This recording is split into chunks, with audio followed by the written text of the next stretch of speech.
അങ്ങനെ ഞങ്ങളുടെ മുടങ്ങിപ്പോയ വീണ്ടും റോഡ് ട്രിപ്പ് സ്റ്റാർട്ട് ചെയ്യാണ്. അപ്പോൾ തുടങ്ങാൻ പോവാണ്. ആദ്യം തന്നെ സ്ലൈഗോയിലേക്കാണ്. കണക്ക് പ്രകാരം 3 മണിക്കൂറിൻ്റെ യാത്രയാണ്.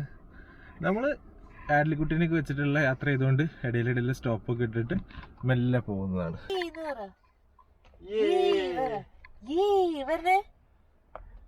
ഓക്കെ, അപ്പോൾ ശരി.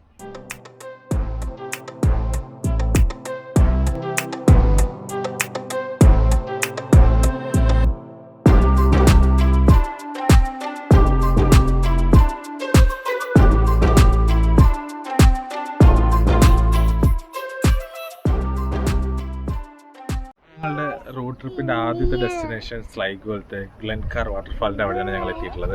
അത് നമുക്കിനി ഗ്ലെൻകാർ വാട്ടർഫാളിൻ്റെ കാഴ്ചകൾ കാണാം. ഒപ്പം തന്നെ ഈ മനോഹരമായ ബാക്കി കാഴ്ചകളും ഞങ്ങളുടെ ബാക്കിലത്തെ ലേക്കിൻ്റെ കാഴ്ചകളൊക്കെ കൂടി കണ്ടിട്ട് നമുക്ക് ഇവിടെ കുറച്ച് നേരം സ്പെൻഡ് ചെയ്തിട്ട് നമുക്ക് വേഗം അടുത്ത സ്ഥലത്തേക്ക് എത്താം.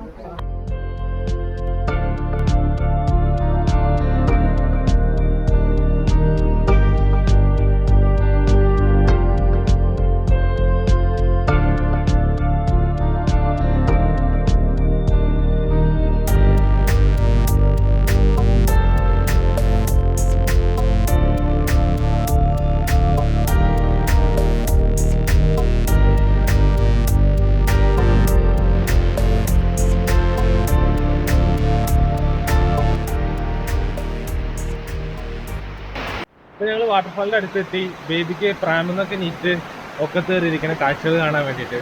അങ്ങനെ ആദ്യ കാഴ്ചകളൊക്കെ കണ്ടിട്ട് ഞാനിതാ പ്രാം ഉന്തിക്കൊണ്ട് നടക്കുകയാണ്. അല്ല, നമുക്ക് ഇതാ വാട്ടർഫാളിൻ്റെ അടുത്ത് എത്താറായിട്ടുണ്ട്. നമുക്കിനി അവിടുത്തെ കാഴ്ചയിലേക്ക്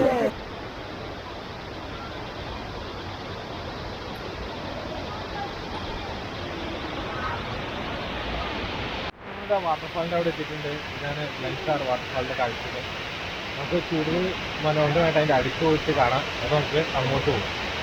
നമ്മളിപ്പോൾ ആ വാട്ടർഫാളിൻ്റെ ഏറ്റവും അടുത്തുനിന്നുള്ള കാഴ്ചയാണ് നമ്മൾ കണ്ടുകൊണ്ടിരിക്കുന്നത്.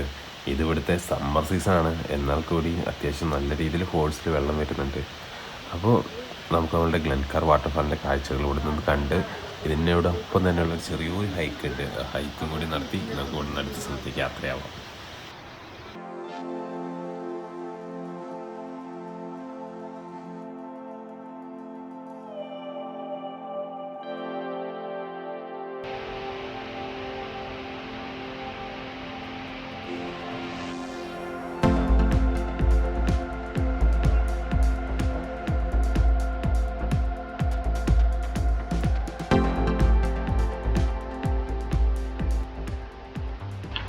കാഴ്ചകളൊക്കെ കണ്ടു കഴിഞ്ഞ് നമ്മളിത് തിരിച്ചു പോവാണ്. ആഡ്ലിക്കുട്ടി ക്ഷീണിച്ചിട്ട് പ്രാമിലേക്ക് വീണ്ടും കയറിയിട്ടുണ്ട്. അപ്പോൾ നമുക്ക് ഇനി അടുത്ത സ്ഥലം കാണാം അല്ലേ? ബായ് പറഞ്ഞേ ആഡ്ലിക്കുട്ടി, ബായ്. അപ്പോൾ നമ്മൾ വാട്ടർഫാളിനോട് അനുബന്ധിച്ചുള്ള ചെറിയൊരു ഹൈക്കും കഴിഞ്ഞു. ഇനി നമുക്ക് ഇതിൻ്റെ സൈഡിലായിട്ട് കുട്ടികൾക്ക് കളിക്കാനുള്ള വളരെ ചെറിയൊരു പാർക്കുണ്ട്. അപ്പോൾ ആഡ്ലിക്കുട്ടി പാർക്കിലേക്ക് പോയേക്കാണ്. നമുക്ക് പാർക്കിൻ്റെ കാഴ്ചകൾ കൂടി കണ്ടിട്ട് നമുക്ക് ഇവിടെ നിന്ന് പോകാം.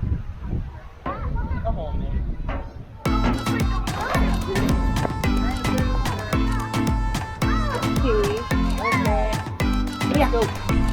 Come on, we see the other side. Ano pa lang sis, dito na po yun na. Stay here.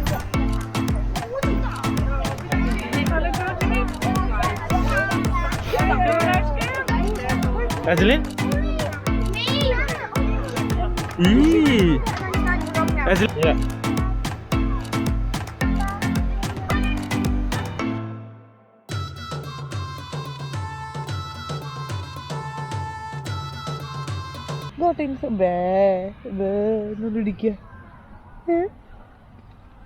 എങ്ങനെ സൗണ്ട് ഉണ്ടാക്കുക?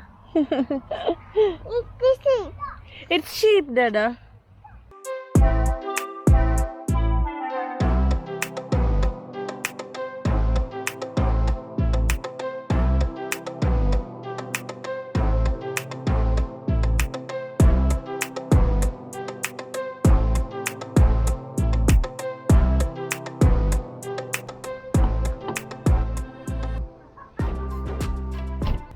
അപ്പോൾ നമ്മളുടെ ആദ്യത്തെ ലൊക്കേഷൻ കഴിഞ്ഞു. അപ്പോൾ നമുക്ക് ഇനി അടുത്ത ലൊക്കേഷനിലേക്ക് പോകാനുള്ള സമയം 2-3 സ്ഥലം നമ്മൾ നോട്ട് ചെയ്ത സ്ഥലത്തേക്ക് എത്താനുള്ളതില്ല. പിന്നെ ഇനി നമുക്ക് ഉള്ളത് നോക്ക് പള്ളിയുണ്ട് ഇവിടെ, അവിടേക്ക് ഒന്ന് പോകണം. പിന്നെ വേറൊരു ലൊക്കേഷൻ ഉണ്ട്, അവിടേക്ക് എത്തുമോ നോക്കാം. അപ്പോൾ എന്തായാലും നമുക്ക് മാപ്പൊക്കെ ഇട്ടിട്ട് നമ്മുടെ യാത്ര തുടരാം.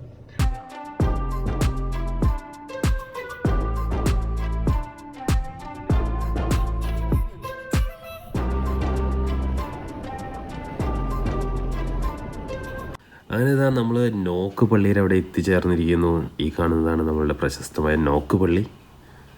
ഈ നോക്ക് പള്ളിയുടെ ഐതിഹ്യം എങ്ങനെയാ വെച്ചാൽ മാതാവ് ഇവിടെ പ്രത്യക്ഷപ്പെട്ടു എന്നാണ് ഇവിടുത്തെ ഐതിഹ്യം. അപ്പോൾ നമുക്ക് അവിടെ പള്ളി ജസ്റ്റ് ഒന്ന് കണ്ടിട്ട് നമുക്ക് അവിടെ യാത്ര തുടങ്ങാം.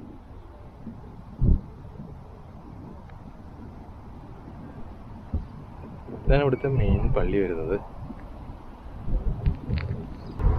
ഇവിടെയാണ് ശരിക്ക് മാതാവ് പ്രത്യക്ഷപ്പെട്ടത്, ഈ പള്ളിയിലാണ്. പള്ളി സ്ഥിതി ചെയ്യുന്ന സ്ഥലത്താണ് മാതാവ് പ്രത്യക്ഷപ്പെട്ടത് എന്നാണ് പറയപ്പെടുന്നത്. അപ്പോൾ നമ്മൾ ഈ പള്ളിയുടെ ഉള്ളിലാണ്. അപ്പോൾ പള്ളിയിൽ കയറി പ്രാർത്ഥിച്ചു. ഇനി നമ്മൾ നമ്മുടെ നോക്ക് പള്ളിയുടെ കാഴ്ച ഇവിടെ നിർത്തുന്നു. നമ്മുടെ യാത്ര തുടരുകയാണ്.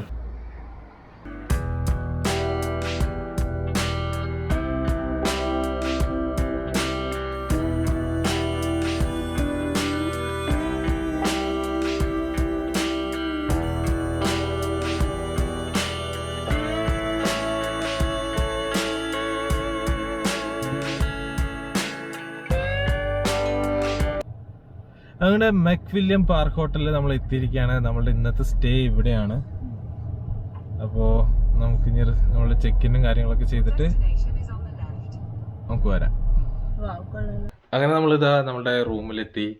ഇതാണ് മെക്വില്യം പാർക്ക് ഹോട്ടലിലത്തെ നമ്മളുടെ ഇന്നത്തെ നൈറ്റ് നമ്മൾ സ്റ്റേ ചെയ്യുന്ന റൂം.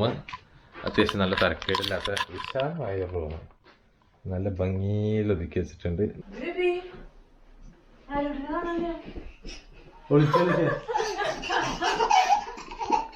നമ്മളിവിടുത്തെ സ്വിമ്മിംഗ് പൂള് ബുക്ക് ചെയ്തിട്ടുണ്ട്. ഇപ്പോൾ കോവിഡ് ആയതുകൊണ്ട് ബുക്ക് ചെയ്തെങ്കിൽ മാത്രമാണ് നമുക്ക് പൂളിലേക്ക് അപ്പോയിൻമെൻറ്റ് കിട്ടുള്ളൂ. അപ്പോൾ നമ്മൾ 1 മണിക്കൂറിൻ്റെ സ്ലോട്ട് നമ്മൾ ബുക്ക് ചെയ്തിട്ടുണ്ട്. അപ്പോൾ കുറച്ച് നേരം ഒന്ന് സ്വിമ്മിംഗ് പൂളിലൊക്കെ ഒന്ന് എൻജോയ് ചെയ്തിട്ട് വരാം. ആഡ്ലിക്കുട്ടി ആദ്യമായിട്ടാണ് സ്വിമ്മിംഗ് പൂളിൽ പോകുന്നത്. പൂളിലേക്ക് നമുക്ക് ക്യാമറ അലൗഡ് അല്ല. അതുകൊണ്ട് നമ്മൾ ആദ്യത്തെ ദിവസത്തെ കാഴ്ചകൾ നമ്മൾ ഇവിടെ നിർത്തുന്നു. അപ്പോൾ നമുക്ക് റോഡ് ട്രിപ്പിൻ്റെ 2ാം ദിവസം നമുക്ക് പുതുപുത്തൻ കാഴ്ചകളായിട്ട് നമുക്ക് വീണ്ടും വരാം. അതുവരേക്കും ബൈ ബൈ.